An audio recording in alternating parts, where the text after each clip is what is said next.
राम राम भाइयों। TNW study group में आप सभी का स्वागत है। आपने अभी तक जितने भी भाग आपके पास पहुंचे हैं, जितनी भी क्लासें पहुंची हैं, आपने उनको लाइक किया है, पसंद किया है। तो ज़्यादा से ज़्यादा यही कोशिश कर रहे हैं कि आपकी पढ़ाई है, कहने का मतलब आप जिस भी कंपटीशन की तैयारी कर रहे हो उसमें कहीं भी कोई दिक्कत ना आए। उस दिक्कत को देखते हुए कोशिश कर रहे हैं कि आपको ज़्यादा से ज़्यादा ज्ञान प्राप्त हो, ज़्यादा से ज़्यादा क्वालिटी वाली पिक, क्वालिटी वाली वीडियो, क्वालिटी वाला ज्ञान आपको मिले। तो TNW स्टडी ग्रुप को जितना ज़्यादा आप शेयर करोगे उतना ही, कहने का मतलब है कि ज़्यादा से ज़्यादा लोगों को शिक्षा मिलेगी, नए आने वाले समय में नए रोजगार मिलेंगे। तो आप ज़्यादा से ज़्यादा TNW स्टडी ग्रुप को सब्सक्राइब, लाइक, कमेंट जरूर करें। तो हमने पीछे ज्योग्राफी की क्लास लगाई थी, उसमें पढ़ा था राजस्थान का सामान्य परिचय पढ़ा था। आज जो क्लास लगाएंगे ज्योग्राफी की, उसमें पढ़ेंगे राजस्थान की ऐतिहासिक पृष्ठभूमि की राजस्थान की ऐतिहासिक पृष्ठभूमि के बारे में अध्ययन करेंगे कि राजस्थान का निर्माण हुआ था 1 नवंबर 1956 को, एकीकरण हुआ था। हमने पीछे पढ़ा था कि 1 नवंबर 1956 को बनके तैयार हो गया था, लेकिन उसके किस जिले को किस नाम से जाना जाता था, कहने का मतलब किस जिले के क्षेत्र को किस नाम से, जैसे बात करें कि बीकानेर को जैसलमेर, जोधपुर, बाड़मेर, नागौर, या फिर उदयपुर, जयपुर, टोंक, इसके अलावा बारा, कोटा, डूंगरपुर, बांसवाड़ा, प्रतापगढ़, इस क्षेत्र को, अलग अलग क्षेत्र को किस नाम से जाना जाता है, उसके बारे में अध्ययन करेंगे। बात करेंगे राजस्थान की ऐतिहासिक पृष्ठभूमि की कि किस क्षेत्र को किस नाम से जाना गया। तो आपको पता होना चाहिए कि राजस्थान का कौन सा क्षेत्र किस नाम से प्रसिद्ध हुआ है। या प्राचीन काल में जब गुलाम था राजस्थान, शासकों का यहाँ आधिपत्य था, उस दौरान शासक किस क्षेत्र को किस नाम से जानते थे। तो बात करेंगे सबसे पहले कि राजस्थान में यहाँ पे एक जिला पड़ता है राजस्थान का बीकानेर, कि राजस्थान का बीकानेर जिला है। इस बीकानेर को किस नाम से जाना जाता था प्राचीन काल में? इसे जांगल के नाम से। आपसे पूछ ले कि बीकानेर प्रदेश को प्राचीन काल में इसकी ऐतिहासिक पृष्ठभूमि देखें तो जांगल प्रदेश के नाम से जाना जाता था। अब पूछ ले आपसे कि बीकानेर को जांगल के नाम से जाना जाता था, यहाँ पे जिले पड़ते हैं गंगानगर और हनुमानगढ़। राजस्थान के यहाँ पे दो जिले हैं, उत्तरी जिले हैं गंगानगर और हनुमानगढ़। गंगानगर और हनुमानगढ़ के आसपास का क्षेत्र पूछ ले प्राचीन काल में किस नाम से जाना जाता था, या गंगानगर हनुमानगढ़ क्षेत्र को किस नाम से जानते थे? तो बताओगे योदेय के नाम से, कि बीकानेर जांगल, गंगानगर, हनुमानगढ़ योदेय के नाम से जाने जाते थे। इसके बाद पूछ ले आपसे कि यहाँ पे बीकानेर के जस्ट नीचे जैसलमेर। अब जैसलमेर आपसे पूछ ले कि किस जैसलमेर को किस नाम से जानते थे, तो बताओगे मांड के नाम से। कि प्राचीन राजस्थान की ऐतिहासिक पृष्ठभूमि का अध्ययन करें तो जैसलमेर मांड कहलाता था। इसके बाद पूछ ले आपसे कि यहाँ पे डूंगरपुर, बांसवाड़ा, कि डूंगरपुर और बांसवाड़ा को किस नाम से, डूंगरपुर, बांसवाड़ा, तो बागड़ के नाम से। आपसे पूछ ले कि बागड़ के नाम से किस प्रदेश को जाना जाता है? बागड़ के नाम से डूंगरपुर और बांसवाड़ा को जाना जाता है। पूछ ले बागड़ के अलावा इसे व्याघ्र वाट के नाम से भी जाना जाता है, कि डूंगरपुर, बांसवाड़ा का जो क्षेत्र है जिसे बागड़ या व्याघ्र वाट के नाम से भी जाना जाता है। इसके बाद पूछ ले आपसे कि यहाँ पे बांसवाड़ा के जस्ट सबसे नवीन जिला बना था राजस्थान का प्रतापगढ़ 2008 में। 2008 में नवीन जिला पूछ ले कौन सा बताओगे? प्रतापगढ़। तो प्रतापगढ़ का जो क्षेत्र है वर्तमान में हम इसे प्रतापगढ़ के नाम से जानते हैं, लेकिन इसे कांठल के नाम से जाना जाता था। कौन सा प्रदेश कहलाता था? ये कांठल प्रदेश कहलाता था। इसके बाद पूछ ले कि ये जो क्षेत्र है मध्यवाड़ा, प्रतापगढ़ और बांसवाड़ा के मध्य का जो क्षेत्र है, बीच वाला जो भाग है, ये क्या कहलाता था? ये कहलाता था छप्पन का मैदान। पूछले डूंगरपुर, बांसवाड़ा को बागड़, व्याघरवाड़, प्रतापगढ़ को कांठल, बांसवाड़ा और प्रतापगढ़ के मध्य को भाग क्या कहलाता था? छप्पन का मैदान। छप्पन का मैदान 56 नालों का समूह है। कुछ कहते हैं कि 56 नालों का समूह है, इस कारण इसे 56 का मैदान कहा जाता है, नदी नालों के समूह को। कुछ कहते हैं 56 ग्रामों का समूह कि 56 ग्रामों का समूह क्या कहलाता है? 56 का मैदान। इसके बाद पूछ ले यहाँ पे 12 और कोटा दो, इस क्षेत्र में 12 और कोटा दो जिले पड़ते हैं राजस्थान के। 12 और कोटा की बात करें तो 12 और कोटा को हद्देमई के नाम से, किसके नाम से? हद्देमई के नाम से जाना जाता था 12 और कोटा को। बाद में हद्देमई धीरे धीरे नाम पड़ गया हाड़ौती। क्या पड़ गया भाई? हाड़ौती। तो ये क्षेत्र कौन सा हो गया? हाड़ौती। कौन सा? 12 और कोटा हद्देमई के नाम से, बाद में हाड़ौती। क्यों हुआ? क्योंकि यहाँ हाड़ा वंश का शासन था, हाड़ा वंश के राजाओं का शासन था, जिस कारण इसे हाड़ौती प्रदेश के नाम से जाना गया। इसके बाद पूछ ले कि यहाँ पे उदयपुर। अब उदयपुर की आपसे पूछ ले, यहाँ पे पड़ता है उदयपुर। यहाँ पे उदयपुर की बात करें तो उदयपुर के आसपास का जो क्षेत्र है, ये जो क्षेत्र है, ये किस नाम से जाना जाता था? उदयपुर के आसपास का क्षेत्र सीवी जनपद के नाम से, सीवी जनपद। कि उदयपुर के आसपास वाले क्षेत्र को सीवी जनपद के नाम से जानते थे। सीवी जनपद था, इसकी राजधानी थी मध्यमिका। मध्यमिका। आपसे पूछ ले कि राजधानी क्या थी सीवी जनपद की? मध्यमिका। इसे मेदपाट के नाम से, सीवी जनपद को मेदपाट के नाम से भी जाना जाता है। तो इस उदयपुर के आसपास वाले क्षेत्र को, इस इलाके को सीवी जनपद कहते थे। सीवी जनपद की राजधानी मध्यमिका और इस सीवी जनपद को मेदपाट भी कहते हैं। इसके बाद पूछ ले कि यहाँ पे सिरोही पड़ता है। कहने का मतलब यहाँ पे पड़ता है सिरोही। सिरोही की बात करें तो सिरोही को किस नाम से जानते थे? तो कहोगे आरबुद। क्यों? क्योंकि आबू पर्वत इसी में सिरोही में स्थित है। तो सिरोही को किस नाम से? आरबुद प्रदेश के नाम से जाना जाता था। अब सिरोही के अंदर एक आबू पर्वत है। कौन सा पर्वत है? आबू पर्वत। अब आपसे पूछ ले सिरोही और आबू पर्वत को किस नाम से, इन दोनों को किस नाम से जाना जाता था? तो बताओगे चंद्रवती प्रदेश। कि सिरोही और आबू का जो आसपास का जो क्षेत्र है, इनको मिलाने से प्रदेश बनता है चंद्रवती प्रदेश। सिरोही को आरबुद के नाम से जाना गया। इसके बाद पूछ ले आपसे जोधपुर। जोधपुर कि जो जोधपुर है, इस जोधपुर को किस नाम से जाना गया? तो देखो जोधपुर को पूछ ले आपसे तो बताओगे जोधपुर के आसपास के क्षेत्र को मरुखांतर और मारवाड़। कि जोधपुर के जो क्षेत्र है, जोधपुर को किस प्रदेश के नाम से जाना जाता था? प्राचीन काल की बात करें मरुखांतर और मारवाड़ के नाम से जाना जाता था। अब पूछ ले आपसे, हमने यहां तक पढ़ लिया, तो इसके पास यहां पड़ता है नागौर।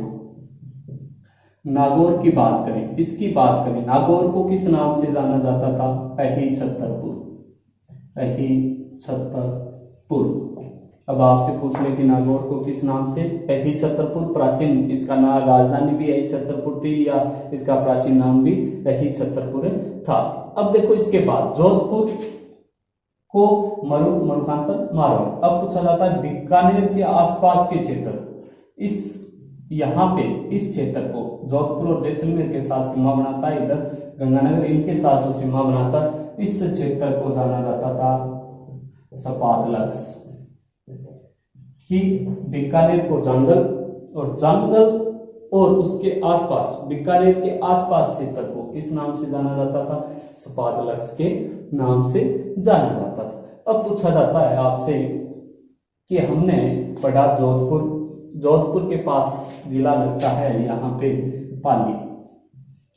अब पूछ ले कि जोधपुर और पाली का जो सीमावर्ती जो क्षेत्र है, ये जो क्षेत्र है कि जोधपुर और पाली का जो सीमावर्ती क्षेत्र है, इसे किस नाम से जाना जाता था? प्राचीन राजस्थान के ऐतिहासिक पृष्ठभूमि प्राचीन काल में किस नाम से जाना जाता था? तो आपसे पूछ ले तो बताओगे कि जोधपुर और पाली का जो क्षेत्र है प्राचीन काल में इसे कहते थे मरुकांता क्षेत्र, या फिर कह सकते हैं कि लूणी नदी बहती है तो लूणी प्रदेश। कौन सा प्रदेश? लूणी प्रदेश। जोधपुर और पाली के आसपास के क्षेत्र को लूणी प्रदेश के नाम से जाना जाता था। अब यहाँ बात हो गई यहाँ तक। अब देखो उदयपुर में जग्गा और रागा की दो पहाड़ियां हैं। कहाँ पे? उदयपुर में जग्गा और रागा दो पहाड़ियां यहाँ पे स्थित है। उदयपुर में जग्गा और रागा की दो पहाड़ियां स्थित होने के कारण इसको जाना जाता है देश हरों के नाम से। क्यों भाई? क्योंकि ये हमेशा क्या रहती है? हरी भरी रहती है। तो पूछ ले जग्गा और रागा की पहाड़ियों को देश हरों के नाम से जाना जाता है। इधर बात करेंगे कि अलवर, अलवर के सीमावर्ती क्षेत्र को, इस क्षेत्र को सीमावर्ती क्षेत्र को जाना जाता था कुरु प्रदेश। क्यों? क्योंकि कुरु क्षेत्र का जो क्षेत्र है वो हरियाणा में है और यहाँ पे महाभारत का युद्ध हुआ था। अलवर है वो हरियाणा के पास लगता है, इधर दिल्ली के पास लगता है। तो इस अलवर को किस नाम से जाना गया? कुरु के नाम से। यहाँ पे भरतपुर, करौली और धौलपुर। अब आपसे पूछ ले कि भरतपुर, करौली और धौलपुर इसको किस नाम से जाना गया? तो नाम बताओगे सूर से कि भरतपुर, करौली और धौलपुर को सूरसेन के नाम से जाना जाता था। यहाँ पे राजस्थान की राजधानी पड़ती है जयपुर मध्य में। कहने का मतलब यहाँ से अलवर के पास से होती हुई हरियाणा के साथ सीमा बनाती है और यहाँ पे टोंक नवाबों की एकमात्र स्थान, नवाबों की नगरी टोंक मानी जाती है राजस्थान में। तो जयपुर और टोंक की बात करें, इस क्षेत्र को जाना जाता था विराट के नाम से। किसके नाम से? विराट के नाम से। अब आपसे पूछ ले कि गंगानगर हनुमानगढ़ को योधेय के नाम से। इसके बाद पूछ ले बीकानेर को जांगल प्रदेश के नाम से, जैसलमेर को मांड के नाम से, जोधपुर को मरुकांता या मारवाड़ के नाम से, जोधपुर और पाली का जो सीमावर्ती जो क्षेत्र है लूणी प्रदेश के नाम से, नागौर का जो क्षेत्र है वो है छतरपुर के नाम से, बात करें सिरोही को आरबुद के नाम से, उदयपुर को सिरी जनपद के नाम से या मेरपाट के नाम से। इसकी राजधानी क्या थी? मध्यप्रदेश। सिरोही में आबू पर्वत पड़ता है तो सिरोही और आबू दोनों को मिलाने से चंद्रवती प्रदेश के नाम से। बात करेंगे जग्गा और रागा की पहाड़ियां उदयपुर में, इनको मिलाने से बनता है देशहरों जो हमेशा हरा भरा रहता है। इसके बाद डूंगरपुर और बांसवाड़ा को पूछ ले बागड़ या व्याघ्र बाट के नाम से जाना जाता था। पूछ ले प्रतापगढ़ को कांठल के नाम से, और प्रतापगढ़ और बांसवाड़ा के मध्य का जो मैदान है वो 56 का मैदान कहलाता था क्योंकि 56 नालों का समूह है, 56 ग्रामों का समूह है। पूछ ले बारावकोटा को हद्य में हड़ौती या हड़ावस के नाम से जाना जाता था। जयपुर और टोंक को विराट के नाम से, अलवर को कुरु के नाम से, भरतपुर, करौली, धौलपुर को सूरसेन के नाम से जाना जाता था। तो प्राचीन काल जो वर्तमान में हम राजस्थान का स्वरूप पढ़ रहे हैं, वर्तमान में जो हम पढ़ रहे हैं उनमें कहीं ना कहीं ये हमें दर्शाता है कि राजस्थान का वर्तमान जो नाम है, वर्तमान जिलों का जो नाम है उसे प्राचीन काल में अन्य नामों से जाना जाता था। तो हमने ये पढ़े थे कि प्राचीन काल में राजस्थान के किस जिले को, किस स्थान को किस नाम से जाना जाता था। अब पूछ ले कि मारवाड़ की बात करें कि मारवाड़ जो था वो क्षेत्र कौन सा था? मारवाड़ भी क्षेत्र था, मारवाड़ के नाम से भी क्षेत्र को जाना जाता था। मारवाड़ की बात करें, मारवाड़ की बात करोगे तो मारवाड़ में जो ये जो क्षेत्र है बीकानेर, जैसलमेर, जोधपुर, पाली और जालौर, ये इधर वाला जो क्षेत्र है ये क्षेत्र, इस क्षेत्र को मारवाड़ के नाम से जाना जाता था। आपसे पूछ ले बीकानेर, जैसलमेर, जोधपुर, जालौर, ये वाले, ये इधर वाला क्षेत्र है वो किसके नाम से? मारवाड़। अब बात रही ये यहाँ की, इसे किस नाम से जाना जाता था? तो इससे बताओगे कि नाली या घग्गर प्रदेश। किसे किस नाम से? गंगानगर हनुमानगढ़ को नाली या घग्गर प्रदेश के नाम से जाना। अब बात करेंगे कि मेवाड़ की, मेवाड़ पड़ता है यहाँ पे, तो मेवाड़ में पूछ ले आपसे, मेवाड़ में प्रतापगढ़, इसके अलावा यहाँ पे इसका चित्तौड़गढ़ से अलग होके बना है प्रतापगढ़, तो चित्तौड़गढ़, इधर इसके ऊपर भीलवाड़ा आता है। इधर बात करें उदयपुर, और यहाँ पे राजसमंद। कहने का मतलब है ये जो क्षेत्र है इधर वाला, ये जो क्षेत्र है वो कहलाता था मेवाड़। कहने का मतलब है कि मेवाड़, राजसमंद, उदयपुर, इसके अलावा चित्तौड़गढ़, प्रतापगढ़, भीलवाड़ा, ये जो क्षेत्र है वो क्या कहलाता था? मेवाड़ कहलाता था। अब पूछ ले, ये जो रह गया नीचे वाला, इसे बागड़ के नाम से, किसके नाम से? बागड़ के। अब दक्षिणी पूर्वी राजस्थान, बाराकोटा, इसके अलावा बाराकोटा के अलावा झालावाड़ और बूंदी, झालावाड़ और बूंदी, इन 4 जिलों को किस नाम से जाना जाता है? हाड़ौती के नाम से। किसके नाम से? हाड़ौती प्रदेश के नाम से, कि बाराकोटा, झालावाड़, बूंदी, इसे हाड़ौती के नाम से। अब बात करेंगे ये जो क्षेत्र रह गया यहाँ पे अलवर, ये अलवर, भरतपुर, करौली, धौलपुर, इनकी बात करें, इसको किस नाम से जाना गया था? इसे मेवाती प्रदेश के नाम से। किसके नाम से? मेवाती प्रदेश। ये था अलवर, भरतपुर, करौली, धौलपुर, सवाई माधोपुर का भी भाग आता है इसमें। इसे मेवाती, या दूसरा नाम कहें इसका, दूसरा नाम मत्स्य संघ। क्या बताओगे? मत्स्य संघ। तो मेवाती प्रदेश कौन सा था? अलवर, भरतपुर, करौली, धौलपुर, इसको मत्स्य संघ या मेवाती प्रदेश के नाम से जाना जाता था। बात करेंगे, अब देखो बात करेंगे बीच वालों की, रह गया जो मध्य में, यहाँ जो बीच में रह गया, जैसे बात करें झुंझुनू के नीचे सिक्का, नागौर का भी हिस्सा आता है और कुछ हिस्सा चूरू का। ये जो क्षेत्र है चूरू, झुंझुनू, सीकर, नागौर, इनको शेखावाटी प्रदेश के नाम से जाना गया। शेखावाटी प्रदेश के नाम से जाना जाता था। तो ये जो प्रदेश है वो शेखावाटी के नाम से प्रसिद्ध हुआ। तो हमने पढ़ी राजस्थान की ऐतिहासिक पृष्ठभूमि, किस क्षेत्र को किस नाम से जाना गया वो हम पीछे बता चुका हूं मैं आपको। बीकानेर को किस नाम से जाना गया, जैसलमेर को किस नाम से जाना गया, जोधपुर को किस नाम से, प्रतापगढ़ को किस नाम से। तो ये थी राजस्थान की ऐतिहासिक पृष्ठभूमि। आपको बस ध्यान यही रखना है कि कौन सा जिला कहाँ पड़ता है और उसे किस नाम से जाना जाता है। ऐतिहासिक पृष्ठभूमि पढ़ने के बाद आगे वाले अध्याय में हम पढ़ेंगे कि राजस्थान को कितने भौतिक प्रदेशों में बांटा गया है। तो आपको अगर ये वीडियो पसंद आया तो आप इसे सब्सक्राइब, लाइक, कमेंट और शेयर जरूर करें।